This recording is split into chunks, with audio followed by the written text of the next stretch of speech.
Good morning, children. See, we have already done revision of question answer, blanks, fill-ups, everything. Now again we will once do the reading of this chapter and understanding of the chapter. अब देखो बच्चों, our earth is blessed with huge amount of natural resources such as water, air, sunlight, soil, minerals, vegetation, forest, animals and a variety of other things. अब देखो बच्चों, मैंने natural resources के बारे में आपको समझाया. हमारा स्टेट में, हमारा इंडिया में नेचुरल रिसोर्सेज बहुत सारे हैं. सनलाइट है, वाटर है, एयर है, मिनरल्स है, वेजिटेशन है, फॉरेस्ट है, एनिमल्स है और दूसरी वेराइटी ऑफ थिंग्स भी है. अब ये चैप्टर है नेचुरल रिसोर्सेज के बारे में और नेचुरल रिसोर्सेज के हाईलाइट है. First one natural resources, types of natural resources, कौन से रिसोर्सेज है और कंजर्वेशन ऑफ नेचुरल रिसोर्सेज को कैसे बचाना चाहिए. We depend on them for survival means जीने के लिए. हम नेचुरल रिसोर्सेज के ऊपर हमारा जीने के लिए डिपेंड है. Without natural resources we can't live. If one of these gets affected or depleted, its effect can be felt by us. अब एक है नेचुरल रिसोर्स अफेक्टेड होता है, चेंज हो जाता है, डिप्लेटेड मीन्स यूज अप हो जाता है, तो we can be felt by us. Effect can be felt by us, plants, animals as well. हमको भी इफेक्ट होता है, प्लांट्स को भी होता है, एनिमल्स को भी होता है, जो ये नेचुरल रिसोर्सेज हम पूरा यूज अप कर ले तो. अब बच्चों नेक्स्ट है, look at this picture. Wood, soil and sea shells are natural things. Discuss and make a list of all the artificial thing that can be made using this. अब natural resource में wood है, तो बच्चों would say क्या क्या बनता है. Would say हमको फर्नीचर बनता है, फिर पेंसिल्स बनता है, उनके से वुड के पल्प में से पेपर बनता है, would say door, Windows, everything can be made by would. फिर नेक्स्ट वन है सॉइल. सॉइल से क्या क्या चीज़ होता है. तो बच्चों सॉइल है, so by soil we can grow the food crops. Food crops जो होता है वो सॉइल से ग्रो होता है. And by this shell we can make different types of designs for our house decoration. अब रिसोर्स के बारे में है, तो रिसोर्स क्या चीज़ होता है. रिसोर्स इज अ स्टॉक और supply of things that are useful to us.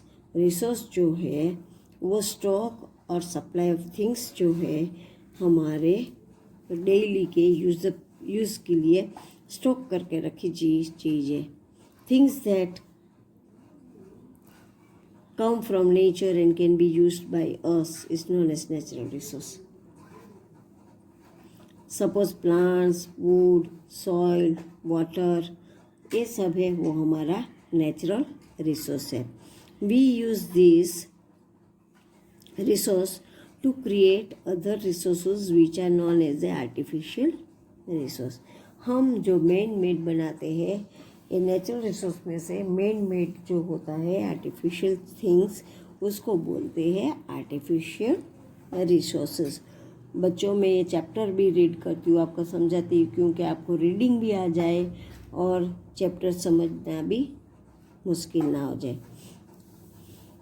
Natural resources have been available on earth since early times. Early men discovered this resource and started using them. अब early man क्या करते हैं, इसको discover किया और उसका using करना start कर दिया. One of the first resource that they used was stone. सबसे पहले अर्ली मैन ने कौन सा रिसोर्स यूज़ किया, स्टोन. अब बच्चों वो स्टोन से क्या क्या बनाते थे. See, early men made weapons from stones and used them for their protection and hunting, अपना प्रोटेक्शन के लिए और हंटिंग के लिए यूज़ किया। स्टोन्स के वेपन्स बनाए और फिर उसने उसको यूज़ अप किया। Later they learn to rub the stones together to make fire. फिर उन्होंने क्या सोच किया, दो स्टोन्स को रब करके उसने उसमें से फायर बनाना सीखा कि कैसे फायर बनता है। Eventually they discovered many more natural resource and started using them to fulfil their everyday need. इसमें से उन लोगों ने बहुत सारी चीज़ें डिस्कवर किया और फिर अपना डेली यूज़ में काम करने लगे। फॉर एग्जांपल देखो, वुड है, वुड से उन लोगों ने क्या किया, फायर था, फायर से आग लगाना सीखा। फिर वो आग है, वो वुड में आग लगाते थे और फिर वो वुड पे कुकिंग करते थे, हीटिंग करते थे, खिलौना बनाते थे, फर्नीचर बनाते थे। ये सब उन लोगों ने उसमें से सीखा। फिर इम्पोर्टेंस क्या है नेचुरल रिसोर्सेस, देखो sunlight, air and water are the most essential natural resource. सबसे ज़्यादा सनलाइट, एयर एंड वाटर ज़रूरियात वाला, क्योंकि without sunlight, without air and without water we can't live. This resource help plants, animals and human beings to survive and grow. ये तीन resource से plants, animals और human being survive means our life is alive with these three things. We can grow with these three things. Without this thing we cannot grow, because without this thing we cannot live, we die. Activities that involve the utilization of natural resources provide employment to the people. अब involve means include करना, कोई भी activity include करना और उसको action से use करना, practical use करना, उसको बोलते हैं यूटिलाइजेशन। वो हमने सीखा और पीपल को उसके बाद एम्प्लॉयमेंट धंधा मिला, जैसे कि फार्मिंग, फिशिंग, माइनिंग, इनसे ये लोग ये धंधा करके उससे अपना पैसा कमाना शुरू किया। If a country has surplus resource, it can trade them with other countries. Surplus resource means ज़्यादा, जो कंट्री के पास रिसोर्सेज ज़्यादा होता था वो दूसरी कंट्री के साथ ट्रेड मीन्स धंधा में यूज़ करने लगे। For example, India has a surplus of mineral resource like call. हमारे इंडिया में सबसे ज़्यादा मिनरल रिसोर्स में कॉल है, तो हमारा कॉल जो है वो हम अदर कंट्री को देते थे और अदर कंट्री में जो मिनरल होता था वो इंडिया को मिलता था। India has the 4th largest call reserve in the world. India का 4th नंबर आता है कॉल रिजर्व करने में।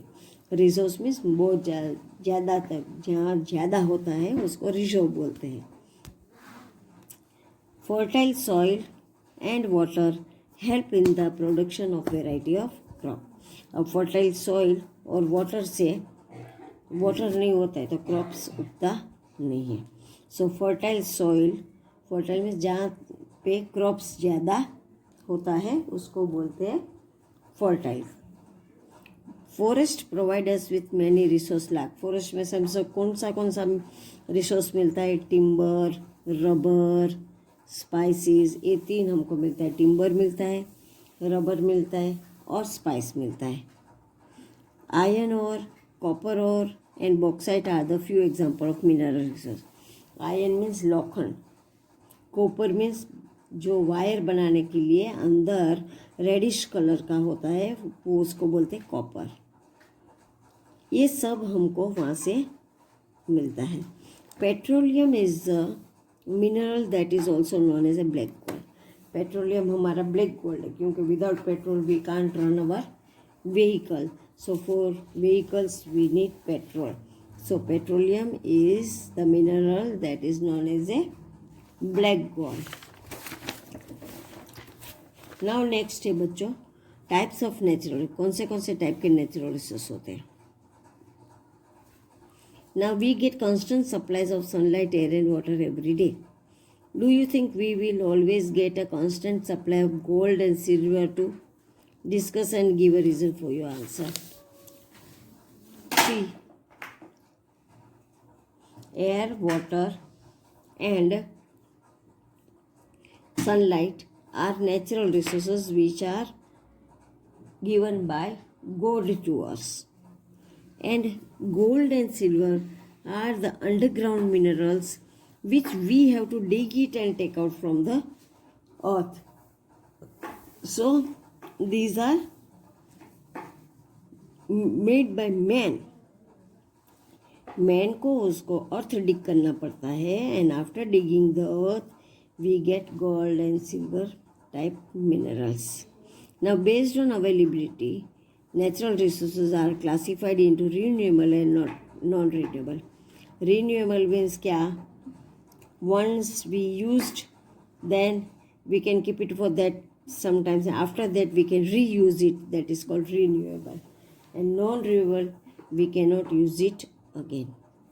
Sunlight, water, air, soil, plants, forest and animals are few examples of renewable which we get daily new. That is called renewable. Then let us learn about renewable resources in detail. The sun is a constant source of light and heat of the for the earth. sun से क्या मिलता है हमको? light और heat. The energy produced by sun is called solar energy. जो energy हमको सन से मिलता है उसको बोलते हैं सोलार एनर्जी. और सन से हमको हीट भी मिलता है एंड लाइट भी मिलता है. Without sun we cannot get heat and light. It is use by plants for photosynthesis. Plants भी सनलाइट को यूज़ करते हैं फोटोसिंथेसिस के लिए. It is also used for powering appliances such as solar cooker. See बच्चों, this is a solar cooker. We put our food in this and then we keep it in sunlight. Then it gets steamed and boiled. फिर solar calculator भी होता है. Solar heater we are having solar heater which we get hot water from that. And solar street lights. Street lights are also be solar. Water is constantly renewed through a natural process called water cycle. Water है वो हमारा constantly renewed है. क्यों? क्या water cycles है. Water cycle में बच्चों क्या होता है? सी का जो पानी होता है वो सन से गर्मी से हीट होके वो बॉयल हो जाता है. फिर उसका स्ट्रीम जो होता है वो स्ट्रीम आकाश में जाता है. वो स्ट्रीम से बादल बनते हैं और again that water comes down here. So constantly renewed through natural process water cycle से we get water again and again. Moving water also was earlier used for running machines like water mills and sawmills. ये दोनों mills है, water मिल है और सो मिल. Water मिल से क्या होता था? That uses for hydro power. Hydro power के लिए वाटर मिल यूज़ होता था. और सो मिल्स होता था अ मिल और machine for sowing to go. Sowing to go, sowing करने के लिए जो सो मिल्स होते हैं वो यूज़ होते थे. One of the most interesting way to use water is by storing it in reservoirs behind dams. अब डैम के पीछे वाटर जो स्टोर होता था वो डैम बना के उसमें वाटर स्टोर होता था. When the water is realise from the dam a lot of energy is realise. Dam से वाटर रिलीज होता था फिर उसमें से एनर्जी बहुत ही प्रोड्यूस होता था. This energy is then used for running special machines called turbines which generate electricity. Dam से टर्बाइन की हेल्प से हम इलेक्ट्रिसिटी जनरेट कर सकते थे. Another important renewable resource is air. दूसरा रिन्यूएबल रिसोर्स है air. Air is a moving wind. Air क्या है? घूमता हुआ विंड है. And we can produce energy by wind is called wind energy. This energy is use for producing electricity with the help of wind. We produce electricity with the help of wind. बच्चों मैंने समझाया कि Kutch side जाते हुए वहाँ पे बहुत सारे विंड मिल्स होते हैं। वो विंड मिल्स क्यों लगाए गए होते हैं? क्योंकि उससे हमको विंड मिल से इलेक्ट्रिसिटी प्रोड्यूस करने के लिए। Thank you children. I have explained 3 pages of chapter number 6 today and will continue tomorrow next. Thank you.